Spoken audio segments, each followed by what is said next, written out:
अरे यार,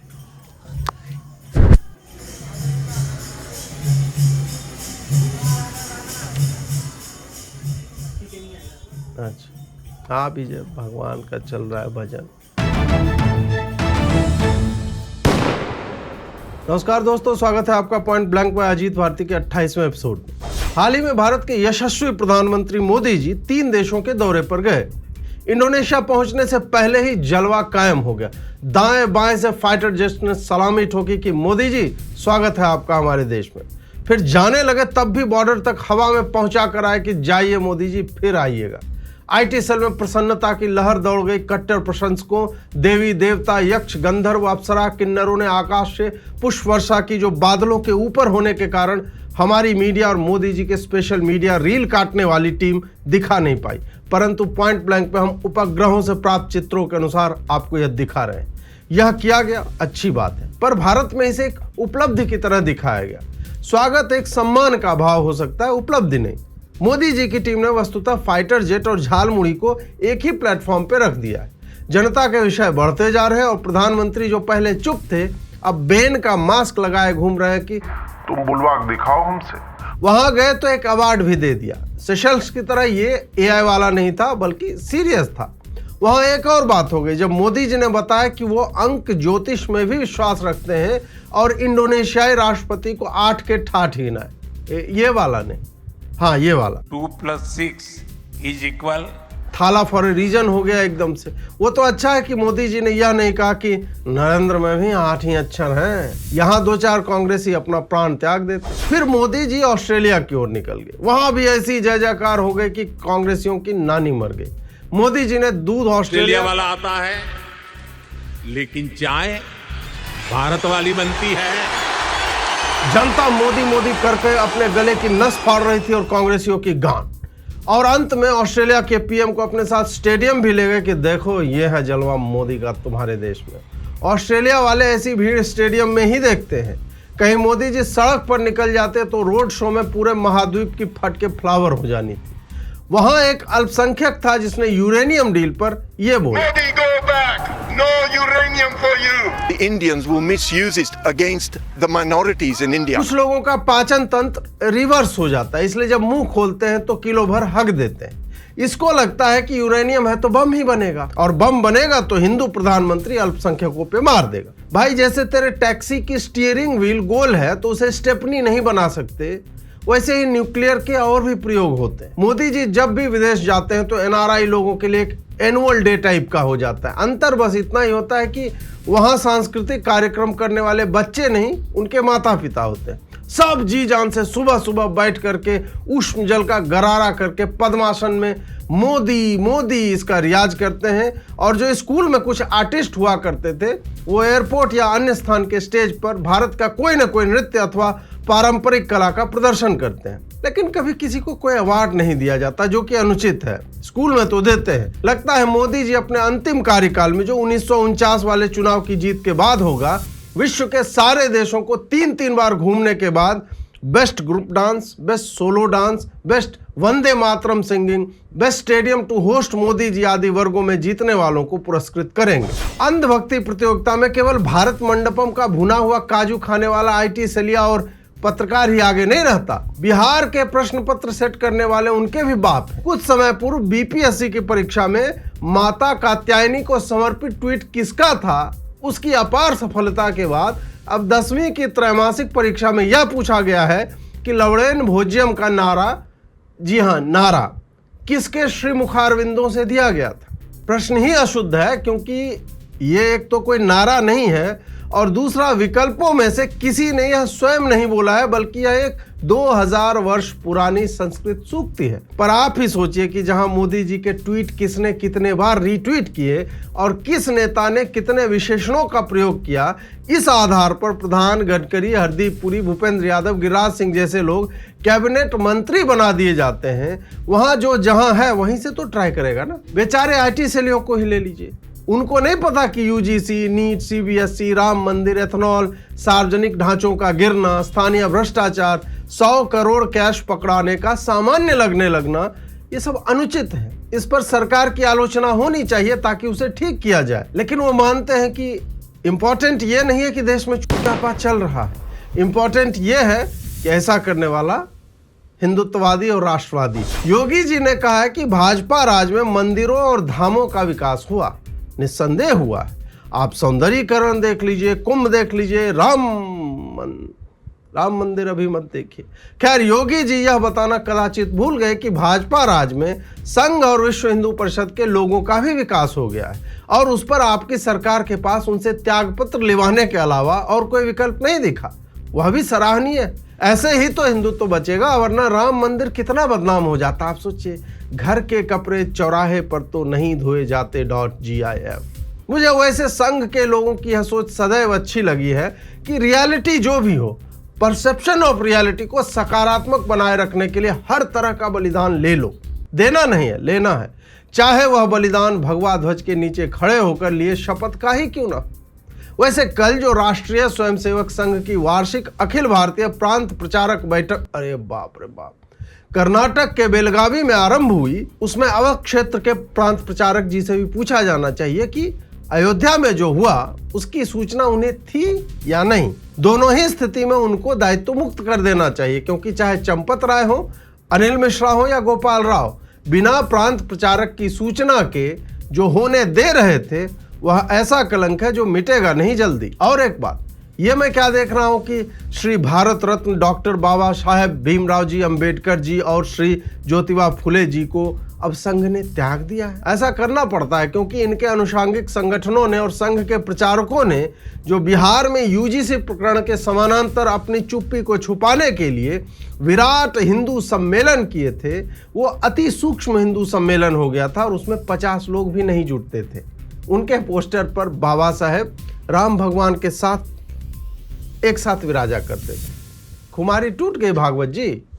गडकरी जी चैलेंज दे देते हैं कि हमको एक गाड़ी दिखा दो जिसको एथेनॉल से क्षति पहुंची हो, और जब लोग दिखाने को तैयार होते हैं तो पुलिस से कहलवा देते हैं घर के आसपास आने मत देना इनको। इंटरनेट पर वीडियो डालो तो तुरंत नो एड अर्निंग का मैसेज आ जाता है। कुछ दिन पहले सड़क का एक्सरे मशीन ले आए थे, सुनिए। अभी मैंने टेक्नोलॉजी लाई है और मुझे एक भी गड्ढा हुआ तो दिखता है, रोड की क्वालिटी समझ में आती है। मैंने उसका रेटिंग किया, अभी सब कॉन्ट्रैक्टर ऑफिसर दड़े हुए अब सब काम में लग गए क्योंकि मुझे पूरा एक्सरे मशीन आ गई रोड की मेरे पास। सर, आप सड़क की MRI ले आओ, आप CT स्कैन में डाल दो सड़क को, पर ये सब जो हो रहा है उसको प्लीज रोक लो। चाहे तो बजरी में साला एथेनॉल ही मिलाकर की सड़क बना दो, पर ऐसी मत बनाओ कि आपको कोटा जाना हो तो एक साइड की सड़क आप बनवा लेते हो ताकि आपको हिचकोले ना लगे, और दूसरी तरफ भास्कर की रिपोर्ट बताती हो कि गड्ढे ही गड्ढे। अजीत जी, इसे ही तो शास्त्रों में पीक डिटेलिंग कहा गया है कि जितने की आवश्यकता है उतनी ही रोड सही कराओ, बाकी पर तो आम आदमी चल ही रहा है ना, उसको तो आदत है, उसका रोज का है। अब मंत्री जी का तोंद इतना बड़ा हिल डुल जाएगा, फैट घट जाएगा, समझिए बात को। ये देखिए हरिद्वार नजीबाबाद नेशनल हाईवे की स्थिति, ये गुजरात का हाल देख लीजिए और सुन लीजिए स्पेस टेक्नोलॉजी वाली सड़क पर लोग क्या कहते हैं।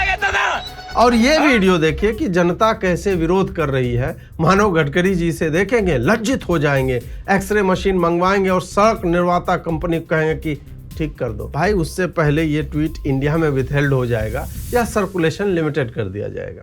आजकल हरदीप पुरी जी ने भी अंग्रेजी के मुहावरों के साथ you bloody poor people, test of the pudding is in the eating बोलकर फ्रंटल रिप्लाई दे रहे हैं, सुनिए। The proof of the pudding is in the eating. Couple of unemployed, failed social activists. I mean, I think it's rent a call. विनम्रता चेहरे से वैसे ही टपकती है जैसे मधुमक्खी के पृष्ठभाग से उसका विषैला डंक रैंडम समय पर निकलकर आपकी देह में धंस जाता है, और वह उसका प्रोटेक्शन मैकेनिज्म होता है। ये भी इनका प्रोटेक्शन मैकेनिज्म है।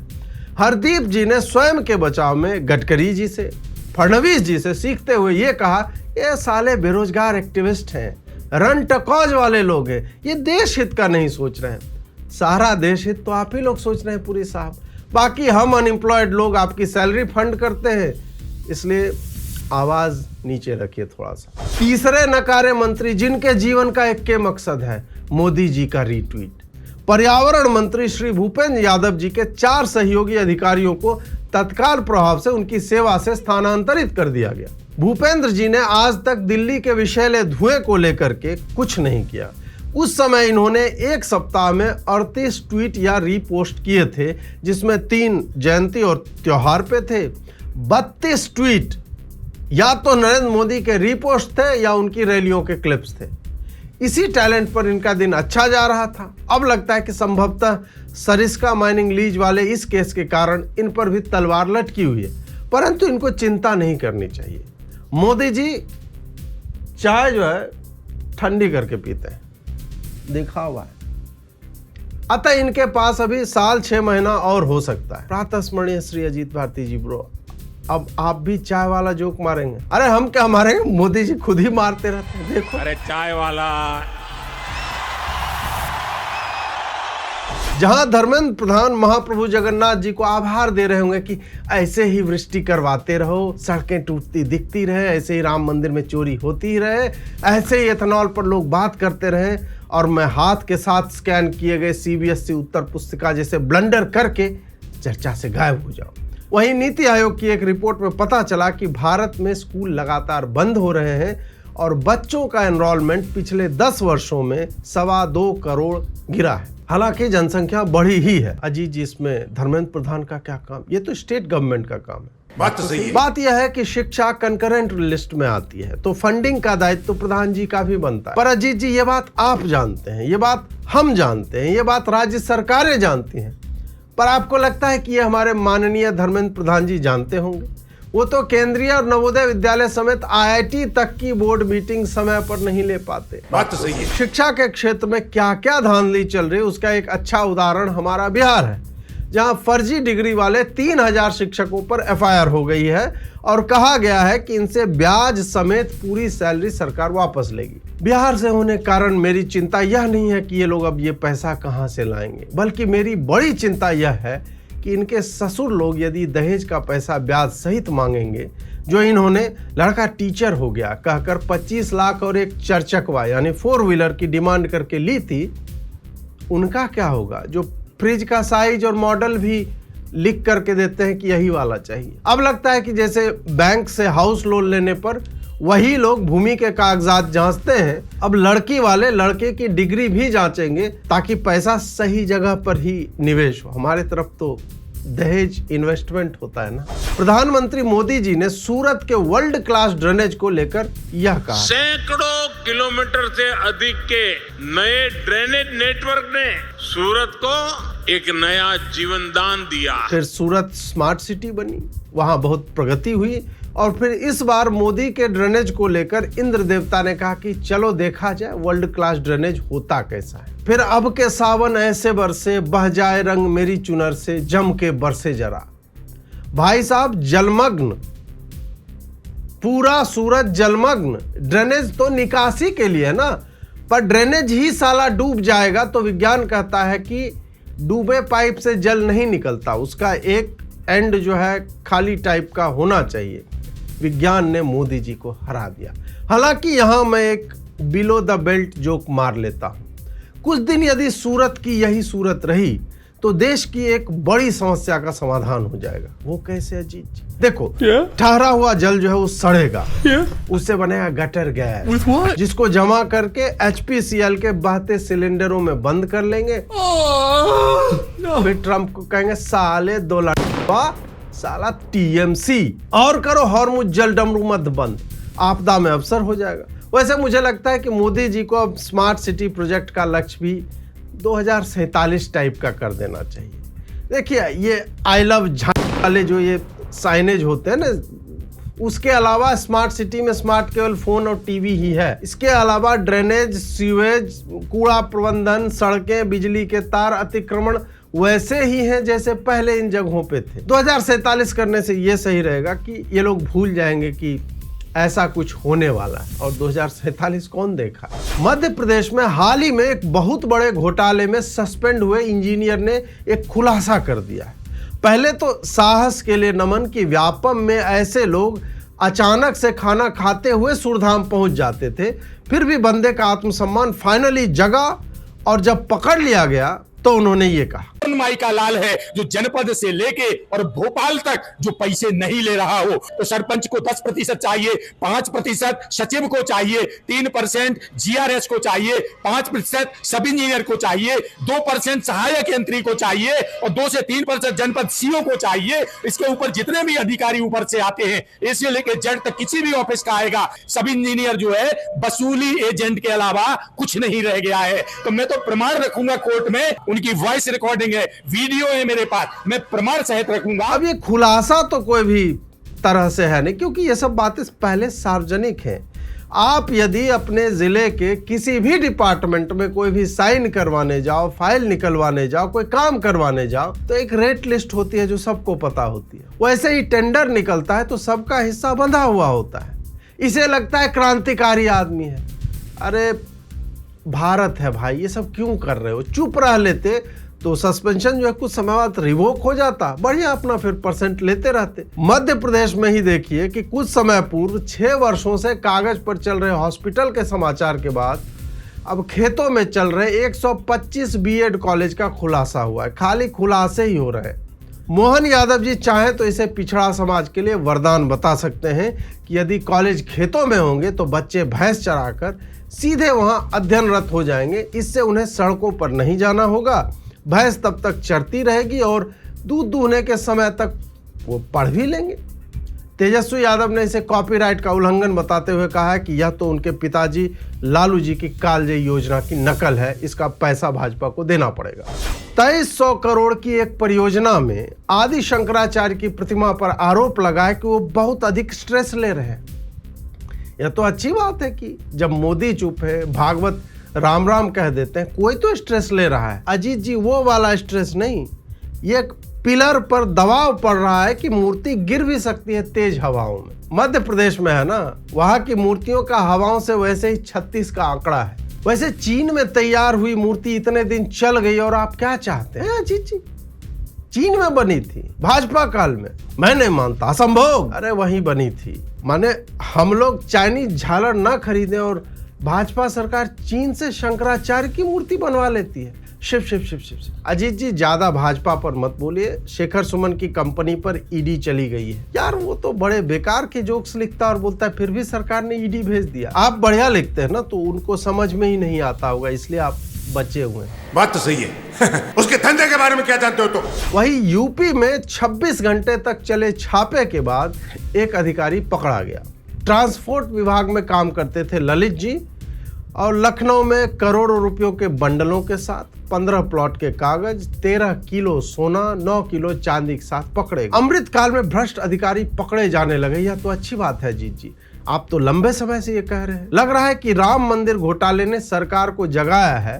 प्रति सप्ताह यदि ऐसे ही 2-4 डकैत पकड़े जाते रहे तो जनता को थोड़ा विश्वास होगा, वरना भगवान ही मालिक है इस बार, और भगवान भी क्या मालिक रहेंगे, उन्हीं घर में चोरी हो जाती है। TCS कन्वर्जन रैकेट चलाने वाली निदा खान को बेल देते समय जज साहब ने ज्ञान दिया कि जेल में कृष्ण भगवान की तरह जन्म लेना एक ऐसा सदमा है, ट्रॉमा है जो जीवन भर रह सकता है। जजों का सिस्टम सही है, उनको सीधे बेल नहीं देना होता है क्योंकि कोई नोटिस ही नहीं करेगा।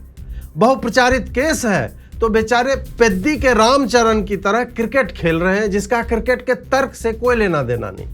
जज साहब को लगा होगा कि रैकेट ही तो चला रही थी, खेल खेल में अब जेल क्यों जाए कोई। जज साहब को कोई यह भी बताए कि देवकी जी को कोई ट्रॉमा नहीं रहा कभी, आज भी जन्माष्टमी मनाई जाती है, सेलिब्रेशन है वो। उदाहरण दे तो संदर्भ तो देख लें। अब क्या है कि बच्ची के दुष्कर्मी और हत्यारे को सुप्रीम कोर्ट जब ऑस्कर वाइल्ड के कोर्ट सुनाया करता है तो सत्य न्यायाधीश भी तो अपना ज्ञान बघार ही सकते हैं। और अंत में ये देखिए, फिर आपको समझ में आएगा कि जब नीचे से ऊपर तक जज ऐसे ही हों तो एक युवक के पास क्या विकल्प बचता है। देखिए, That's all from my side. And these are few papers I have. So at this court, ये दे देना माधव। अब जब प्रधान गडकरी, भूपेंद्र, गिरिराज पुरी जैसे मंत्री होंगे, ऐसे भ्रष्ट अधिकारी होंगे, ऐसे प्रधानमंत्री होंगे जो चुप रहते हैं, ऐसे सांसद जो सत्तारूढ़ दल के हैं और अपनी सांसद निधि नहीं पा रहे हैं, और ऐसे जज होंगे, तो आम नागरिक पन्ने फेंक कर ये नहीं कहेगा तो क्या कहेगा। कैसा लगा आपको यह एपिसोड कमेंट में अवश्य बताएं। चैनल को सब्सक्राइब करें और करवाएं। वीडियो को व्हाट्सएप आदि में शेयर करें। पिछले एपिसोड के पॉइंट ब्लैंक कमेंट विजेता विजय साहू जी हैं, जिन्हें हम शीघ्र ही संपर्क करेंगे। नमस्कार।